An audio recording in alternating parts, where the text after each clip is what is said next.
La pelota giró en la nueva olla. Estudiantes visitó en Asunción a Cerro Porteño por la ida de los octavos de final de la Copa Libertadores. Y nos llevamos un triunfo muy importante sobre el final. Un triunfazo, la verdad, por un penal en el último minuto de partido a Guido Carrillo que antes de ir con el análisis, antes de ir con todo, qué jugador que es Guido Carrillo. Por Dios, es todo en Estudiantes. Literalmente no hay un 9 que sea la mitad de lo que es Guido Carrillo. Ya con el partido terminado, después de cagarse a palo, después de correr, te gana una pelota, traba, le gana y le hacen el penal. La verdad que Guido Carrillo es todo en Estudiantes, como digo. También voy a hacer algo que no es habitual de lo que suelo hacer en los análisis, que es arrancar por el final con ese penal. Antes que nada voy a decir, es penal claro. No sé por qué tanta protesta, tanta previa en el penal. La verdad que fue un penal clarísimo, clarísimo. Guido Carrillo le pega en el gemelo claramente el jugador Pérez. O sea que no hay nada que reclamar. Y después todo el lío en el punto penal. La verdad que ahí el árbitro le faltó un poquito de autoridad de sacarlos cagando y acelerar un poquito las cosas, ¿no? Pero bueno, ahora vamos a ir con lo que fue el partido. Un estudiante que salió con una formación, creo que en la lógica, como estuvimos en el canal de Kik, que me pueden seguir como siempre, Pedro SC70. Hicimos lo que era para mí la formación que tenía que formar Estudiantes y erramos en dos nombres que eran quizás lo que más había en duda. En el arco fue Muslera, que bueno, ya en el 1 por 1 vamos a hablar de Muslera. Después línea de 4 con Mesa, González Pires, Rodríguez y Arzamendia. En la línea de 4, yo creo que todos sabíamos que iba a jugar Mesa, pero es el que todos queríamos que no juegue. Y hoy nos dio la razón a todos los que pedíamos que juegue Gómez, que venía haciéndolo muy bien. En el medio teníamos a Casíbar y ahí era la duda si jugaba el pibe Amondarain. Y no jugó Castro. Raro porque lo puso en una posición de 5, no se sintió cómodo en todo el partido. Como digo, también en 1 por 1 vamos a hablar de lo que fue el partido de Castro, que jugó los 90 minutos. La verdad que me sorprendió. Después teníamos por la izquierda Cetré, Palacios, Medina y Carrillo. Yo creo que ahí no había ningún tipo de duda en los jugadores, ¿no? Fue un primer tiempo que la verdad me sorprendió el planteo de Cerro siendo local, ¿no? Un Cerro Porteño con Diego Martínez que planteó un partido como si fuese visitante. Literalmente fue darle la pelota a Estudiantes y esperarlos un poquito atrás y tratar de salir de contra. El primer tiempo no encontró ningún contraataque Cerro Porteño y Estudiantes estuvo muy impreciso. La verdad que fue un partido impreciso en líneas generales en los 90 minutos y un partido feo para ver, ¿no? Tuvimos lo que fue Racing con Peñarol, que también fue un partido con poco fútbol, pero que se cambió el fútbol por lo que era la fricción. Este partido no, la verdad que no hubo ni siquiera eso. Como digo, un primer tiempo donde Estudiantes tenía la pelota, pero le faltaba profundidad y le faltaba todavía, más que nada, precisión en los tres cuartos. Cerraba muchos pelotazos largos, que se le iban afuera, pases malos. Fue un Estudiantes muy flojo, con un Mesa muy flojo, porque Mesa pasa al ataque, no tira un centro, pasa al ataque, tira mal un centro, pierde la pelota. La verdad que fue muy flojo lo de Mesa en este primer tiempo. Y Castro, como digo, estaba perdido en la cancha, en esa posición de 5, a veces se dormía, estaba impreciso. Y yo creo que era más por la posición en la que estaba jugando, que claramente no es la de él. Y esto también lo que hacía era que Ascasíbar también sienta un poquito menos de libertad, porque tiene que estar preocupado también por lo que es la estructura del equipo defensivamente, porque Castro, como sabe todos, no defiende. Entonces también como que lo limita un poquito al Rusito Ascasíbar. Y yo creo que en este primer tiempo el mejor de Estudiantes fue Medina, pero tampoco con mucho, ¿no? Y como digo, a Estudiantes le faltó mucha profundidad. Tuvo una ocasión clara que fue un pelotazo afuera del área de Arzamendia, que ataja muy bien Arias, el arquero ex Gimnasia justamente, que la envió al córner. Creo que fue la jugada más clara del partido de Estudiantes, sacando el penal. Y fue en este primer tiempo, pero fue ya pasando los 20 minutos, si no me equivoco. Y Cerro Porteño, como digo, no tuvo en ninguna ocasión clara, tuvo un tiro al arco nomás, que fue una pérdida a Casíbar, que le dieron la pelota a las manos de Muslera, y después algún centro que se fue, pero fue muy pobre, como digo, de Cerro. La verdad que me sorprendió un esquema tan defensivo, poco valiente, ¿no? Y sabiendo que cerrás en uno, o sea, es muy importante tratar de llevarte una victoria acá, cuando Estudiantes de local en estos torneos se suele hacer fuerte. Digo se suele porque el año pasado decíamos lo mismo y nos comimos los mocos contra Huachipato, por ejemplo. Pero bueno, eso fue totalmente un partido fuera de contexto. Como digo, este primer tiempo yo creo que había dos cambios que eran cantados, ¿no? Mesa por el mal partido que estaba haciendo y Castro porque se encontraba perdido en la cancha. Entonces Yo creo que era para que entre Mikel Amondaraín y después Gómez de lateral. Como es habitual, no hizo esos cambios. Yo casi siempre que pido un cambio en el entretiempo no suele hacerlo Domínguez. Y salimos con los mismos 11. Y en el segundo tiempo, no sé si fue Alcina, un jugador por la izquierda de Cerro Porteño, se me olvidó el nombre ahora. Lo volvió loco a Mesa en los primeros minutos del segundo tiempo. Un Cerro que ahora sí dio unos pasitos más adelante. Pero fue solo un espejismo en los primeros minutos. Y tuvo una ocasión muy clara con Iturbe en un centro, un remate que tapa a Arzamendia y el rebote le pega un derechazo que pasa a esto del palo. No fue gol de milagro de Cerro Porteño. Y Estudiantes también tuvo unas en esos instantes, sobre todo un bochazo a Carrillo que la peina y no llegó Medina y pasó cerca del palo. Y otra de Carrillo en un centro del primer palo que Guido la peina, no llegó nadie al segundo palo. La verdad que una lástima porque había ganado muy bien esa del córner. La verdad que no se entiende cómo no hay nadie llegando al segundo palo. González Pires quedó pasado. Un González Pires que en una jugada minutos más tarde sale muy mal y Iturbe se manda mano a mano.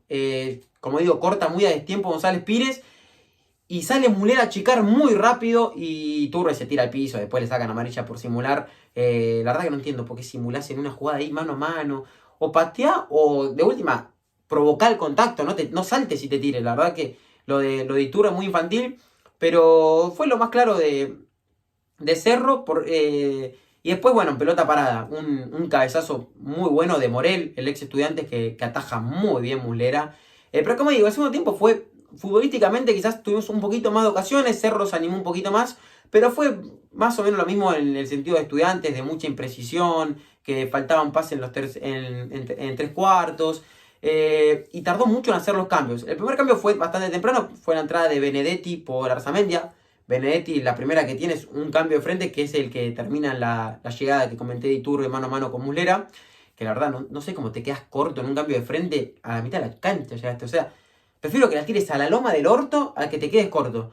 La verdad que eso es inexplicable. La verdad que los laterales de Estudiantes es una posición muy difícil de cubrir. Y después ingresaron en el 75, 76 a Mondaraín y también ingresó Sosa. No, Pérez, perdón. Y salieron Cetré y Palacios. A mí estos cambios no me gustó. Primero porque el equipo daba un paso más atrás, claramente. Y porque Castro estaba haciendo un partido bastante flojo. Yo creo que Cetré o Palacios tenían que salir, sí o sí. Pero después yo creo que el cambio era a Mondaraín por Castro y armar un equipo como por ejemplo el que puso contra Independiente Rivadavia, ¿no? Pero no, lo mandó a Mondaraín de 5, lo subió un poquito a Castro, Pérez abrió bien a la izquierda y quedó Guido en punta. Pérez que tuvo un partido flojo hoy, tuvo una que encaró y la perdió contra el Pérez, justamente contra el otro Pérez, el central de Cerro, y después tuvo una con el 1-0 ya sobre el final que engancha y en vez de pasarla patea y rebota en la defensa y se la queda Arias. Pero bueno, tampoco tuvo muchos minutos, como digo, entró bastante tarde. Yo creo que tuvieron tarde los cambios de Domínguez. Y después sobre el final ingresó Sosa en lugar de Medina, que estaba fusilado. Pero fue todo el trámite, como digo, bastante similar. Fue un partido muy aburrido para ver. Para un neutral, la verdad que es el partido que agarrás y apagás la tele y decís, perdí 2 horas de mi vida viendo este partido. Un hincha siempre está atento porque puede pasar cualquier cosa. Pero siendo sincero fue un partido muy malo de los dos equipos y sobre todo de Cerro porque es el local. Estudiantes si empataba 0-0 no pasaba nada, nadie se iba a enojar porque empate 0-0.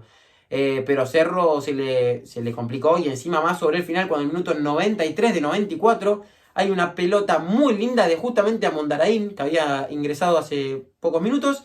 A Carrillo se le queda un poquito atrás a Guido, la gana, va Pérez a chocar. Lo choca, lo tira, es una mole, literalmente Guido Carrillo es un toro, un animal. Lo tira Carrillo, se da mano a mano y le pegan una patada en la altura del gemelo izquierdo y penal claro. Como dije al principio, no sé de qué se quejan, yo creo que es un penal muy claro del jugador Pérez y no hay protesta. Yo creo que se protestaba por, no sé por qué, la verdad.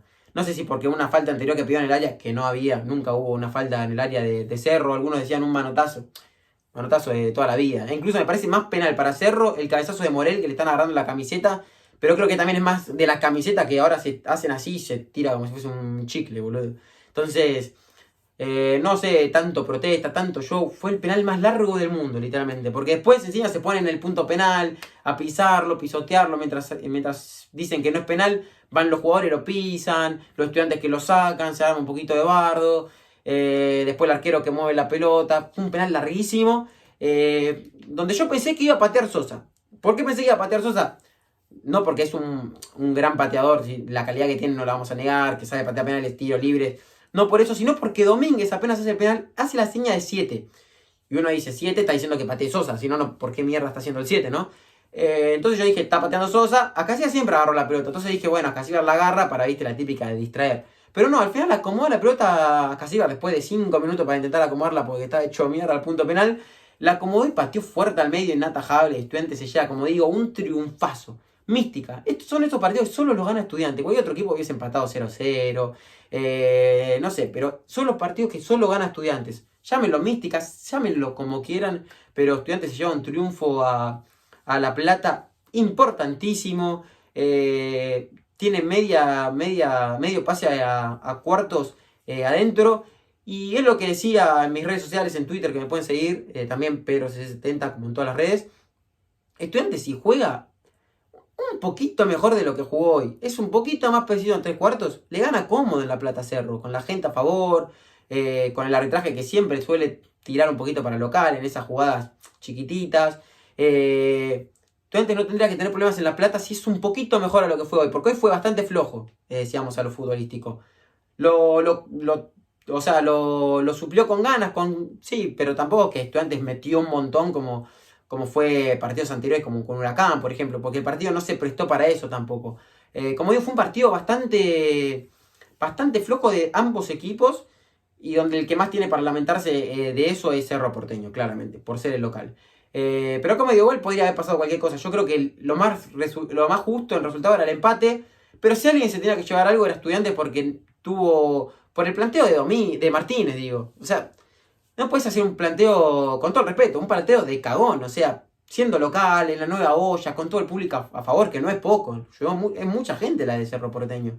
Es un equipo de los grandes de Paraguay, no podés plantear un partido tan de cagón como digo. Entonces yo creo que la justicia va más de ese lado que de lo futbolístico.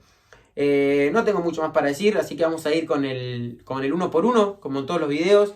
Arrancamos con Mulera, que qué decir, no es un arquero de partidos importantes, un arquero de categoría, un arquero a nivel mundial. Literalmente Estudiantes es, creo que el mejor fichaje en mucho tiempo, el de Mulera de arquero. Una seguridad en la pelota aérea, en los mano a mano, en todo. La verdad que una seguridad tremenda la de Mulera, que tuvo un atajadón, como digo, el de Morel es un atajadón, en la que pedía penal Iturbe, que se tira, sale muy rápido a achicar, porque si estaba lento se paraba para el mano a mano y vaya uno a saber qué pasaba. Yo incluso pensé que iba a llegar a mano a mano, con los recuerdos de jugadas así que no llega Mancilla, que fue un arquero que nos dio todo. Yo pensé que no llegaba, pero llegó muy rápido y por eso Iturbe también simula. Fue elegido la figura del partido por lo que es la Conmebol. Y es un arquerazo. Le doy 8 puntos porque, como digo, las que tuvo que intervenir, intervino bien. Y no le puedo dar más porque tampoco tuvo muchas para intervenir. Entonces, 8 puntos yo creo que es una nota muy justa. Seguimos con Mesa, que para mí es el suplente sin duda de Estudiantes. Te puedo entender que jugaba para generar un poquito más de profundidad, un poquito más de pase al ataque. Y no hizo nada. O sea, fue más ofensivo incluso hasta Mendia, que tuvo un remate al arco muy importante. Lo de Mesa fue muy pobre. En el primer tiempo no tiró ni un centro. Hay una que llega al fondo y en vez de tirar el centro empieza a girar y la pierde. Después en el segundo tiempo hay una que está en mitad de cancha y se le queda la pelota atrás y después hace falta. Fue un partido muy flojo de Mesa. La verdad que está muy flojo. Tuvo un momento que estaba bastante bien, como digo. Sobre todo eso es final de año pasado y inicio de este año. Pero está muy flojo los últimos meses. Y sin duda yo creo que Román Gómez demostró que tiene que ser titular. Porque si Mesa no ofrece nada en lo ofensivo estelar como ponerle Godoy. Godoy ofensivamente era una locura. Defensivamente quizás tenía unos huecos bastante importantes, pero te lo compensaba siendo muy buen ataque. Mesa defensivamente es flojo y ofensivamente también. Hoy, como digo, el jugador de Cerro en el segundo tiempo lo pasó por arriba en los mano a mano. Recuerdo una que encara, lo pasa y tira al centro, otra que amagan a tirar un centro y se da vuelta. No te puedes dar nunca vuelta. Entonces, le voy a dar 4 puntos a Mesa. González Pires, hoy estuvo bastante flojo González Pires. Recuerdo 2 errores puntuales del ex River. Uno en el primer tiempo, un centro que le ganan a él de cabeza, o sea, queda pasado. Y cabecean entre él y Rodríguez, a la mano de Mulera, nada importante igual. Y después la de Iturbe, que se llama mano a mano, que mide muy mal y no llega a cortar. Pero después fue un partido firme de los centrales, no sufrieron mucho, como digo, Cerro Porteño estaba vestido bastante atrás. Y estuvo impreciso con la pelota también, hay que decirlo. Con la pelota, los dos centrales igual. Bastante impreciso, mucho pelotazo que se iba afuera o al arquero.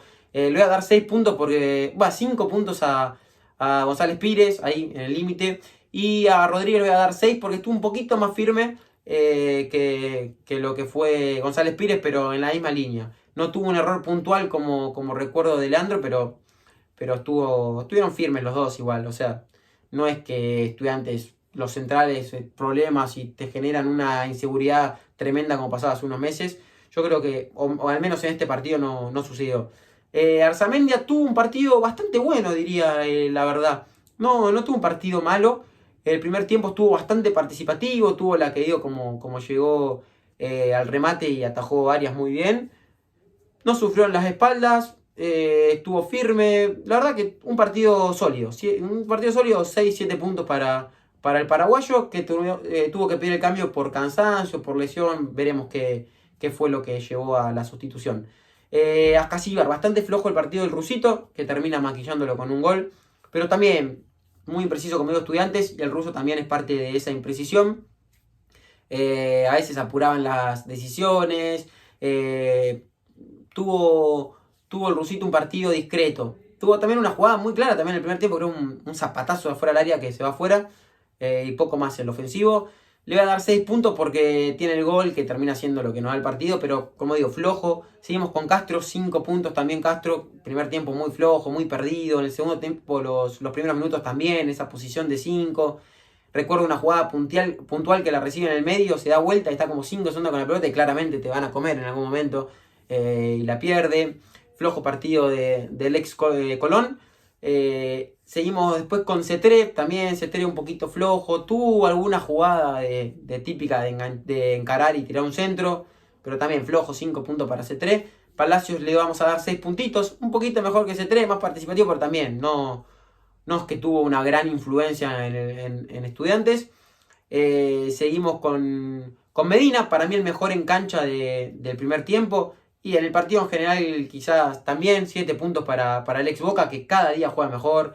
El partido con Independiente Rivadavia, lo dije, está rapidísimo. Pero todavía le falta un poquito. O sea, todavía le falta ese salto de calidad, pero se nota que está cada vez mejor. Y seguimos con Guido Carrillo, que qué decir de Guido, lo dije todo al principio. Es una mole, es estudiante Guido Carrillo.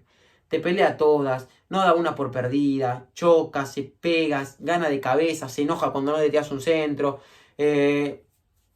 Todo Estudiantes. Y por la jugada que se inventa en el final, porque la gana él a puro trompicazo, le vamos a dar 8 puntos también. Para mí es la figura junto a Muslera por lo que significó la jugada, la última jugada. Entonces nada, qué decir de Guido, ¿no?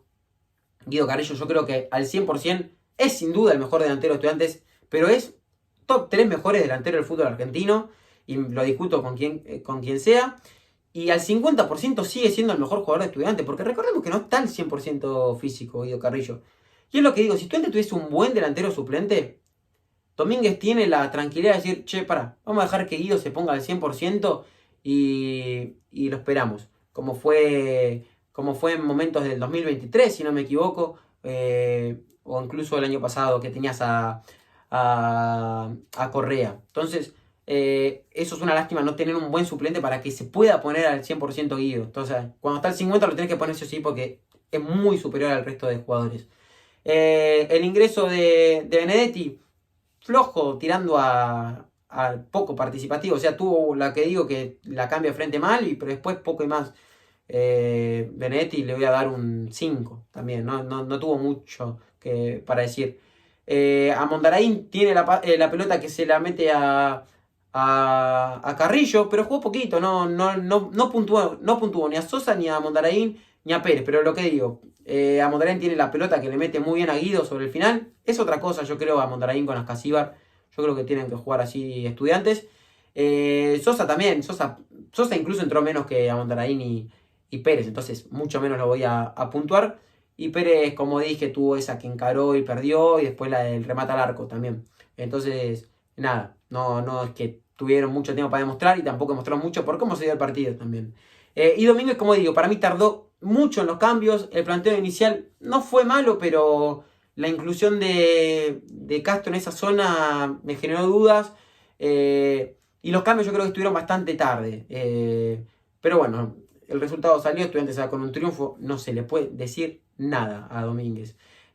Como díganme cómo vieron el partido, cómo vieron a Estudiantes, a Cerro, cómo piensan que va a salir la vuelta. Yo creo que es un pie, incluso digo pie y medio adentro. Lo vi muy flojo a Cerro y lo vi flojo a Estudiantes. Entonces, si Estudiantes, estando flojo, le gana 1-0 a Cerro o empata 0-0 con Cerro de local, te genera cierta tranquilidad de cara a la vuelta. Ya cuando llegue el partido voy a estar igual de nervioso o más que lo que fue este partido. Como siempre, me pueden seguir en las redes sociales, PedroCC70 en todas. Así que pueden seguirme ahí. Voy a estar estrenando bastante seguido en Kick. También tienen todas las redes en la descripción igual, si quieren, para no buscar una por una. Voy a estar leyendo a todos como siempre. Y nos vemos en la próxima. Y nos vemos en la reacción contra Banfield el fin de semana. En un partido que Estudiantes tiene que ganar porque no hay que dormirse en la tabla anual por más que la Libertadores es importante.